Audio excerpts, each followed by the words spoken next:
It's a beautiful February morning. The sun's shining, the sky is blue, and the dogs and I are anxious to get outside and do farm chores. Working in the winter isn't too bad when the days are like today. My husband and I live on a 70-acre farm on the eastern shore of Maryland where we raise cows, pigs, sheep, laying hens, honeybees. But our daily chores look a little different recently.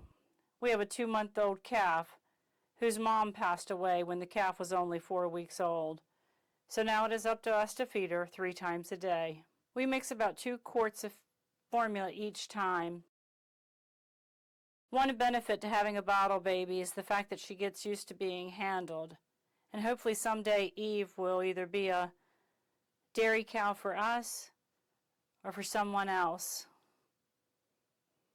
With beautiful eyelashes like that and her fun little trot, I'm pretty sure she'll stay with us. Next animals on the list to be taken care of are our mulefoot pigs. We feed our pigs and our chickens a non-GMO grain ration.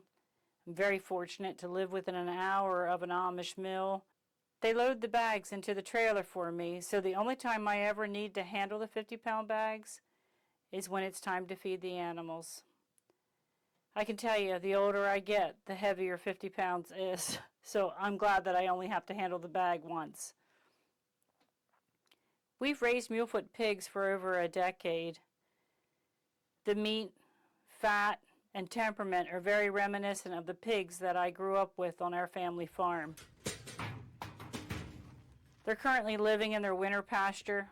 With the freezing and thawing on the eastern shore of Maryland, it doesn't take much to really pug up a field.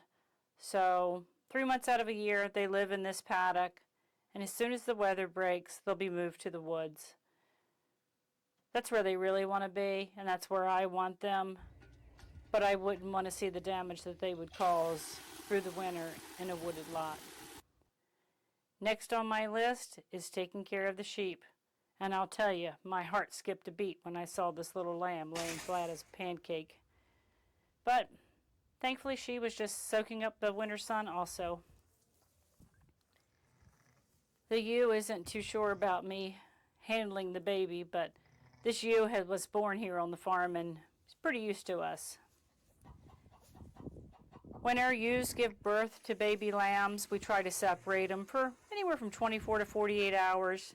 Make sure that they bond well with the lambs are nursing, and it allows the ewe to get a little extra nutrition without having to compete with the rest of the flock.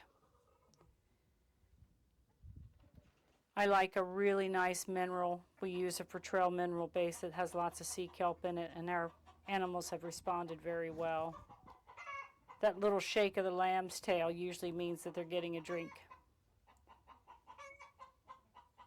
I made the mistake of setting down the bag of chicken feed on the ground while I was checking on the lamb, and it didn't take long for the sheep to find it.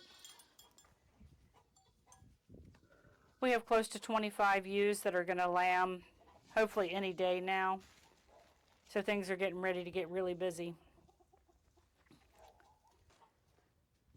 Our laying hens, we have them living in 2 separate areas. We separate the flocks by age. So the older girls are currently in this coop close to the sheep shed. They're older and experienced enough that when they hear that grain hit the metal sides of the feeder, it doesn't take them long to come popping through the coop door. And next I start collecting eggs. It's funny, this little hen squawks in protest every time I put an egg in the basket, even though the eggs aren't hers. I guess she thinks it's her job to be the guardian of the coop. Our animals have free range. That's how I think they should live. We do lose some to predation, not a lot. I think it's worth it to me to have them running free.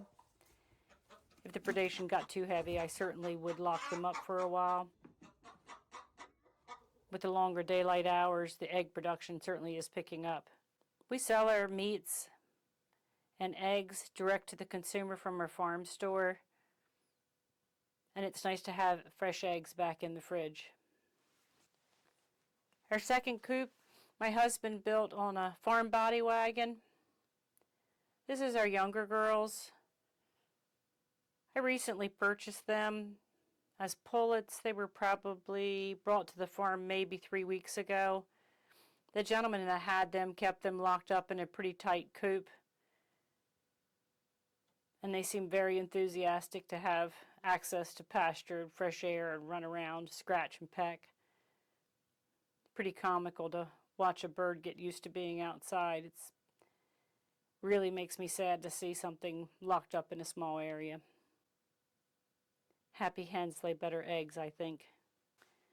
One of my favorite parts about the portable chicken coop on pasture is that even though I'm carrying a 5-gallon drinker, it's not always filled to the brim, or a 50-pound bag of feed.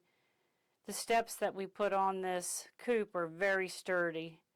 We actually bought them from an RV supply. They fold up when I move the coop, but I never feel like my footing is unsecure. And we used to set cinder blocks on the ground and I would step up on them, and that didn't always end well. You can see the eggs are small in this coop because the hens are young. The shells are nice and firm, and I think they're perfect size for snacking a hard-boiled egg. Last chore to complete with our farm animals today is loading a steer to carry him to the processor.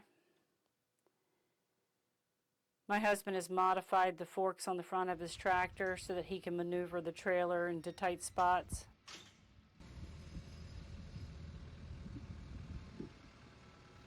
If you don't have experience with working with livestock, I'm going to tell you, I strongly recommend that you put in hay and water before you load the animal, so that it's not necessary for you to get in there with them. I don't ever get in the trailer with the cows. Like I said before, we don't really handle them, and even animal that you handle a lot, you get in a tight space with it, and things can really change.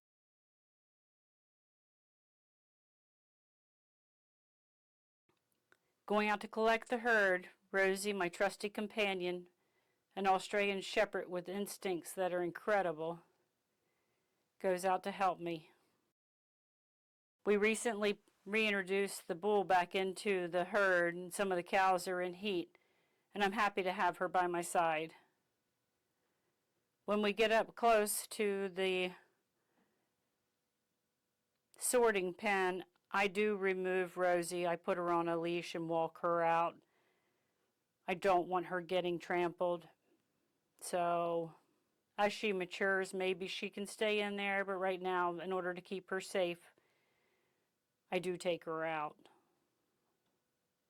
Things can get pretty hairy when you start trying to separate out cattle, and I don't think there's anything that tests a relationship more than working with livestock. My husband and I have been married for 30 years and have had livestock for the majority of that time, so we're doing pretty good.